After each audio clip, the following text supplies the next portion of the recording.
عمران خان نیازی جو اب بھگوڑا ہو چکا ہے، اس کی ساری یہ کوشش ہے کہ اس کی جو ایک حکومت جو کہ الیکشن میں دھاندلی کی پیداوار ہے، اس کو 22 کروڑ عوام کی خواہشات کو مد نظر رکھتے ہوئے متحدہ اپوزیشن آئین اور قانون کا راستہ اپناتے ہوئے پارلیمان کے ذریعے اس کو ختم کرانے کی جو ہم نے ایک فیصلہ کیا ہے، عمران خان نیازی جو بھگوڑا ہونے والے ہیں، وہ آج کل پرسوں جو انہوں نے زبان استعمال کی ہے اور جو ہتھ کنڈے استعمال کر رہے ہیں جو پارلیمان میں کل ہوا، میں سمجھتا ہوں کہ اس کی جتنی بھی مذمت کی جائے کم ہے۔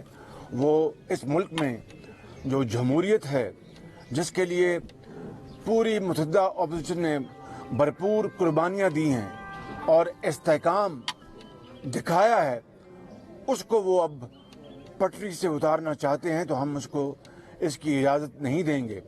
اور دن رات چور ڈاکو، پونے 4 سال چور ڈاکو کہتے رہے اور مجھ پر نہ جانے کیا کیا تانا زنی کرتے رہے، نواز شریف صاحب پر نہ جانے کون کون سے نشتر برساتے رہے، حضرت مولانا کے اوپر، دوسرے جو زعماء ہیں اس ملک کے اندر جن کے اور ان کے بڑوں نے بڑی قربانیاں دی ہیں، بڑی ان کی کنٹریبیوشن ہے۔ تو عمران خان نیازی بھول جاتے ہیں کہ وہ خود ان کے اپنے گریبان میں جھانکیں، کرپشن ان کے گھر میں ہے۔ ان کی بہن جو علیمہ خان صاحبہ ہیں، ان کے پاس دبئی اور نیو یارک میں جو اپنا مہنگے کروڑوں ملین آف ڈالرز کے گھر کہاں سے آئے؟ انہوں نے کیوں نہیں ڈکلیئر کیے تھے؟ اور آتے ہی سر مڑاتے اولے پڑے، آتے ہی FBR سے ان کو جناب ان کے سارے کاغذات ٹھیک کروائے گئے۔ تم خواتین تک پہنچ رہے ہو اور بہنوں اور بیٹیوں کی تم باتیں کر رہے ہو، اور ایک ایسی آواز میں، ایسی انداز میں جس کی مہذب دنیا میں کوئی اجازت نہیں ہے، اسلامی معاشرے میں کوئی اجازت نہیں ہے، ہمارے مشرقی معاشرے میں کوئی اجازت نہیں ہے۔ تم زبان استعمال کر رہے ہو۔ میں تمہیں یہ وارننگ دینا چاہتا ہوں کہ اپنی زبان کو لگام دو، وگرنہ ہمیں پھر لگام دینی آتی ہے۔ اور سب سے پہلے اپنی بہن علیمہ خان کے جو اپنے اثاثے ان کا حساب دو۔ وہ تمہارے جو شوکت خانم ٹرسٹ کی ممبر ہیں، اپنا جو وہ یونیورسٹی کون سی ہے، وہ نمل یونیورسٹی کی بورڈ کی، اس کی بھی ٹرسٹ ہیں۔ کہاں سے وہ پیسہ آیا؟ کیوں نہیں ڈکلیئر کیا تھا انہوں نے وہ پیسہ؟ تمہارا اپنا بنی گالا تم نے ڈکلیئر نہیں کیا، تمہیں سپریم کورٹ تمہاری مدد کو آئی اور اس کو تمہیں ایک بہت بڑا جو تمہارا سکم تھا اس کو اپنا وہ پر کیا گیا۔ تم آج باتیں کرتے ہو کہ یہ میں شہباز شریف جو ہے وہ اپنا بوٹ پالش کرتا ہے۔ تم کیا کرتے رہے؟ تم تو اسی افواج پاکستان کو، جنہوں نے پاکستان کے لیے ہمیشہ جوانوں نے، افسروں نے قربانیاں دی ہیں، چاہے وہ ہندوستان کے ساتھ 65 کی جنگ ہو، 71 کی جنگ ہو، اب جو ہمارے جو دہشت گردی کے خلاف جو بے پناہ جو قربانیاں دیں افواج پاکستان کے ہمارے جوانوں نے، افسروں نے اور عام شہریوں نے، تم اسی فوج کو لندن میں بیٹھ کے تم نے جو اپنا دشنام ترازی کی، اس کی ویڈیو پوری دنیا نے دیکھی ہے۔ اور اس کے بعد تم نے جو انتہائی گھٹیا الفاظ استعمال کیے کہ یہ فوج، اس سے آگے میں کچھ نہیں کہہ سکتا۔ تم بات کرتے ہو بوٹ پالش کی۔ مشرف جو تھا جب اس نے حکومت توڑی نواز شریف کی، تو میں کہاں تھا؟ میں بھی جب میاں نواز شریف اٹک جیل میں تھے، اٹک فورٹ میں، قلعے میں، تو میں بھی وہاں تھا۔ جب اٹک جیل میں بھجوایا گیا تو میں بھی وہاں تھا۔ جب لانڈی جیل میں بھجوایا گیا تو میں بھی وہاں تھا۔ جب جلا وطنی کے لیے مشرف نے ایڑی چوٹی کا زور لگایا تو میں بھی پھر غریب الوطنی میں نے اختیار کی۔ تم باتیں کرتے ہو، اپنے گریباں میں جھانکو، اور حرام کی باتیں کرتے ہو، یہ چھوڑ دو۔ ATM مشینوں کے ذریعے جو حرام کمائی تم کھاتے رہے ہو، اس کا تمہیں حساب دینا ہے۔ اور میں اس سے آگے بات نکلی تو بہت دور تک جائے گی۔ تمہارے اپنے بنی گالا میں جو کچھ ہوتا ہے پوری دنیا کو علم ہے۔ ہمارے اپنا منہ سے یہ باتیں مت نکلواؤ، وگرنہ تمہیں چہرہ چھپانے کے لیے جگہ نہیں ملے گی۔ اور تم آؤ ڈی چوک میں، اگر تم ڈی چوک میں تم یہ کرنا چاہتے ہو تو پھر ہم اس کے لیے تیار ہیں، بالکل، یہ فکر نہ کرنا۔ फिर हम उसका जमहूरी और सियासी तौर पर भरपूर मुकाबला करेंगे और बताएंगे तुम्हें कि तुम अगर अपने कोई वहाँ पर जत्था लाना चाहते हो तो फिर इंशाअल्लाह हम अपना सियासी और कानूनी हक इस्तेमाल करेंगे और फिर तुम्हें नाक से चने चबवाएंगे। ये जो तुम्हारा इंटीरियर मिनिस्टर जो बात कर रहा है, मैं इसको जानता हूँ, बहुत अच्छी तरह जानता हूँ इसको। कभी मैंने इसके बारे में बात नहीं की, इसकी बातों का जवाब देने का मकसद कोई नहीं। ये शेख हरम है, मैं इसको जानता हूँ इसको अच्छी तरह, बस इससे ज़्यादा मैं कुछ नहीं कहूँगा। आइए। मियाँ शहबाज शरीफ मौलाना फजलुर रहमान मीडिया से गुफ्तगू कर रहे हैं। मियाँ शहबाज शरीफ ने इमरान खान को तनकीद का निशाना बनाया है। सबसे पहले तो मैं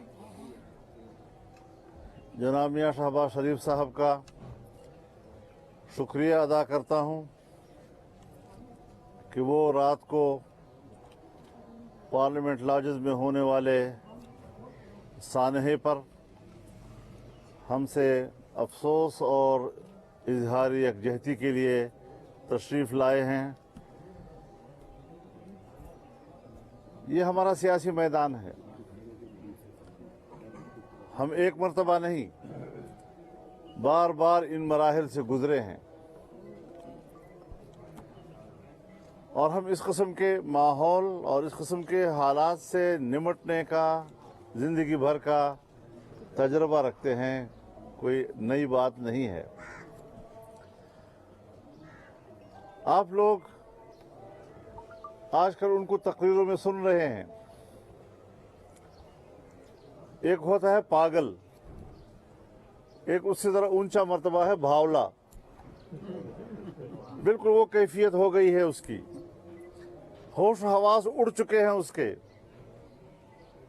शराफत तो उसके अंदर न पहली थी, पैदाइशी तौर पर शराफत से महरूम,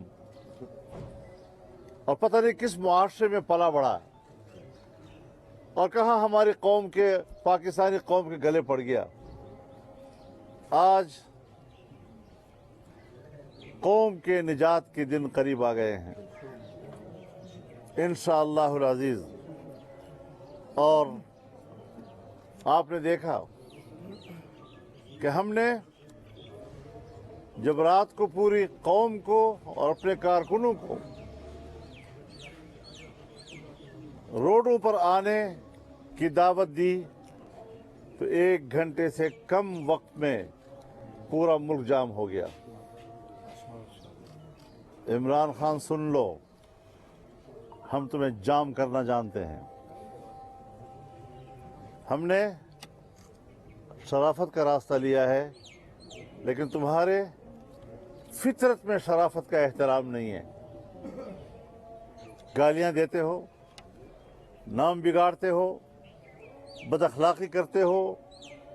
आपकी ज़ुबान बता रही है कि आप पाकिस्तान के वज़ीर आज़म होने के और के अहल नहीं और इस मनसब पर बैठने के अहल नहीं हैं। आप जैसे गली कुचों का मैं क्या लफ्ज़ इस्तेमाल करूं, ऐसे मनासिब पर बैठना उस मनसब की बेतौकीरी है। मैं इलेक्शन कमीशन से कहना चाहता हूं कि जब अदम एतमाद उसके खिलाफ पेश हो चुकी है, वो किस तरह पब्लिक में जा रहा है, वो किस तरह अवाम में तकरीरें कर रहा है, वो किस तरह इस्लामाबाद के डी चौक पर लोगों को बुलाने की बात कर रहा है। उसको पाबंद किया जाए, इसको लगाम लगाया जाए, इसके गले में पट्टा डाला जाए। पाकिस्तान अब मजीद इस किस्म के लोगों का मुतहम्मिल नहीं है।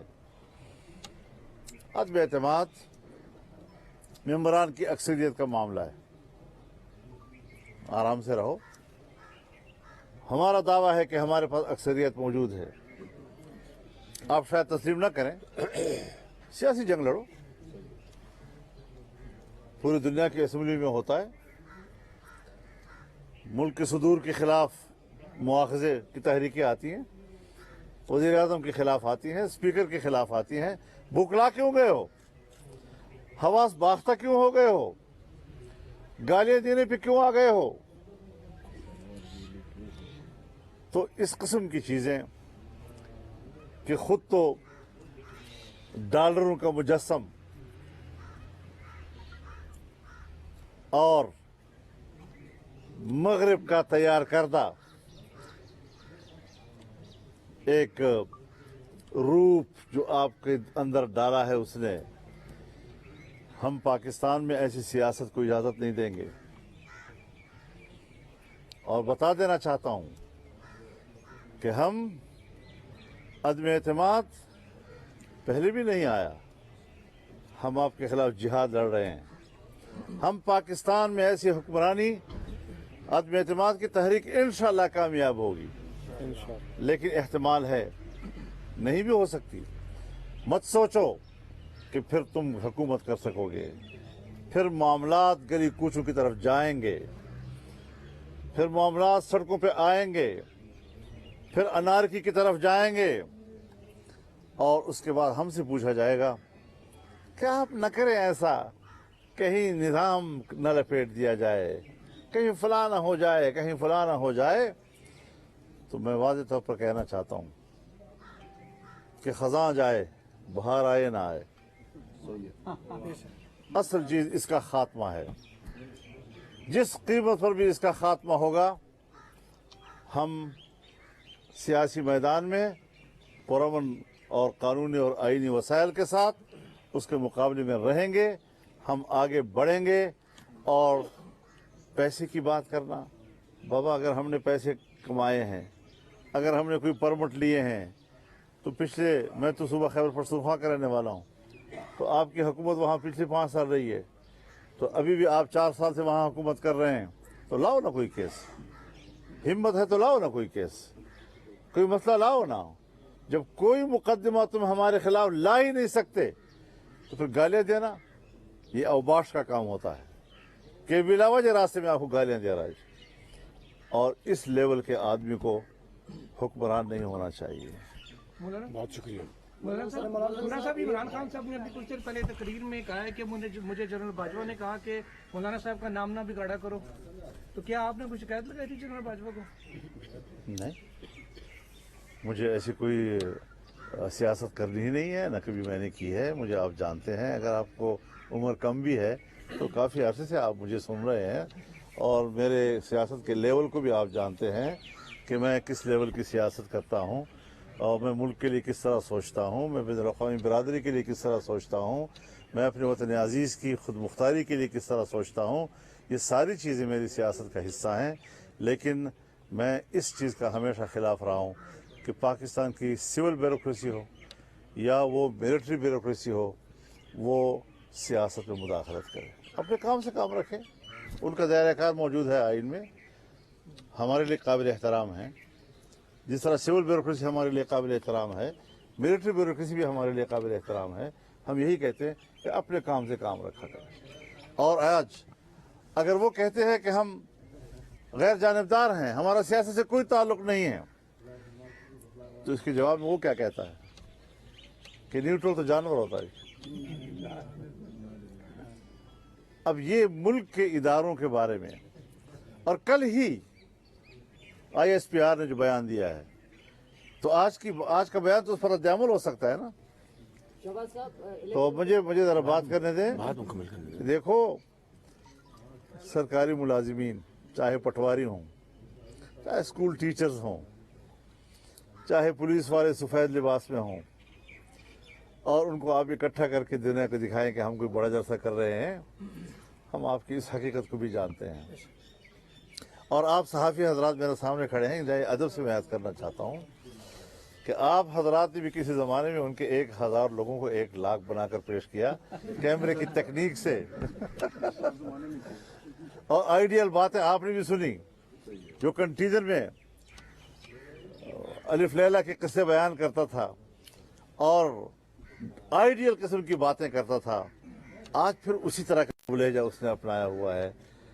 तो अब बात नहीं बनेगी, अब तुम आजमाए जा चुके हो, हम एक्सपोज हो चुके हो। साहब ये बताइएगा कि वज़ीर-ए-आज़म इलेक्शन कमीशन ने जाने से रोका था, जलसा करने से रोका था, लेकिन इमरान खान साहब को, अभी इमरान खान साहब ने जलसा किया, और साथ में ये भी कह रहे हैं कि ऑर्डिनेंस जारी होने के बाद इलेक्शन कमीशन बाख्तियार नहीं रहा। तो आप अपोजिशन लीडर हैं, तो पार्लियामेंट को आप जी, इसके बारे में हम पूरी कानूनी चाराजोई के लिए सोच रहे हैं। मैं अभी मीटिंग में जा रहा हूँ कि जब इलेक्शन कमीशन ने एक फैसला दिया है उन्होंने कहा कि खाली सिर्फ मेंबर असेंबली वो जा सकते हैं। इनके खिलाफ तो अदम एतमाद की मोशन आ चुकी है, जो हम बड़े एतमाद के साथ लेके आए हैं इंशाअल्लाह। और ये उनकी धज्जियाँ बिखेर रहे हैं, ये बाजारी ज़ुबान इस्तेमाल कर रहे हैं, और मैं वो लफ्ज़ नहीं इस्तेमाल करना चाहता जो ये पूरी कौम को अपना चेहरा दिखा रहे हैं। इसलिए मैं समझता हूँ कि हम कानून और आइन और सियासी जो हमारे पास हथियार है उसका सहारा लेंगे, और इसके लिए जो भी कानूनी चारों जो है वो इंशाल्लाह करेंगे। अच्छा शहबाज साहब, ये बताइएगा कि आप एक तरफ अपोजिशन कहती है कि हमें एतमाद है कि हमारे पास नंबर पूरे हैं, सब कुछ, फिर खदशात क्या किस चीज़ के है कि आप अपने खदशात मौलाना साहब कह रहे हैं हमें एतमाद है कि नहीं हो सकती? नहीं, ये तो ये आप क्यों गलत जरिए क्यों देते हैं हर बात को? हमें पूरा एतमाद है, सहाफियाना अंदाज है, मेहरबानी करो। अल्लाह ताला की ज़ात है ऊपर, यानी आप पूरी कोशिश करते हैं, उस ज़ात बारी ताला पर फैसला कर दिया। हमें अपने ताईं खुदा ताला के फज़ल व करम से भरपूर यकीन और एतमाद है कि हम इस आइनी हथियार के ज़रिए इस तारीख की करप्ट, इनकॉम्पिटेंट और इंतहाई ख़राब जो हुकूमत है उससे जान छुड़वाएंगे, और गरीब आदमी की जो सांस में सांस आएगी। मुझे ये जो शुगर में जो अरबों की करप्शन हुई, ये जो आटे और चीनी अपना गंदम की अरबों की करप्शन हुई, जो LNG गैस में अरबों की करप्शन हुई, जो ये दवाइयों की मद में अरबों की करप्शन हुई, ये सारी की सारी जिम्मेदारी इसका मंबा इमरान खान है। और बात दिन रात करता है मकसूद चपरासी की, बधाई वज़ीर आज़म, बात चपरासी की, तो वो इंसान है, कोई जो भी होगा। मैं अपनी ताईं कह सकता हूँ, मैंने अपनी ज़िंदगी में उसकी शक्ल नहीं देखी। और ये बात करता है भाई अपने घर में मंजी थले डांग फेर, तुम्हारे घर में अपना बोरिंग को पैसे आते हैं, रिश्वत वहाँ पर ली जाती है, उसका हिसाब कौम लेगी तुमसे इंशाल्लाह, फिक्र ना करो। थैंक यू, बहुत शुक्रिया आप हज़रात का, मेहरबानी। मियाँ शहबाज शरीफ और मौलाना फजल रहमान इस्लामाबाद में मीडिया से गुफ्तगू कर रहे थे। मियाँ शहबाज शरीफ ने तनकीद की इमरान खान पर। मौलाना फजल रहमान ने कहा कि सियासी जंग लड़ो हमारे साथ, पूरी दुनिया में ऐसे ही होता है, हम तहरीक अदम एतमाद लेकर आए हैं और उसकी कामयाबी के लिए पुरअज़्म भी हैं। लेकिन मौलाना फजल रहमान ने उसके बाद ये बात भी की कि हम जिहाद इस वक्त लड़ रहे हैं, और अगर तहरीक अदम एतमाद नाकाम होती है तो फिर मामलात गली कूचों की तरफ जाएंगे, मुल्क अनार की तरफ जाएगा। और उन्होंने ये भी कहा कि खिज़ां जाए बहार आए ना आए। तो अब ये सियासी पारा जो है, सियासी टेम्परेचर हाई होता जा रहा है।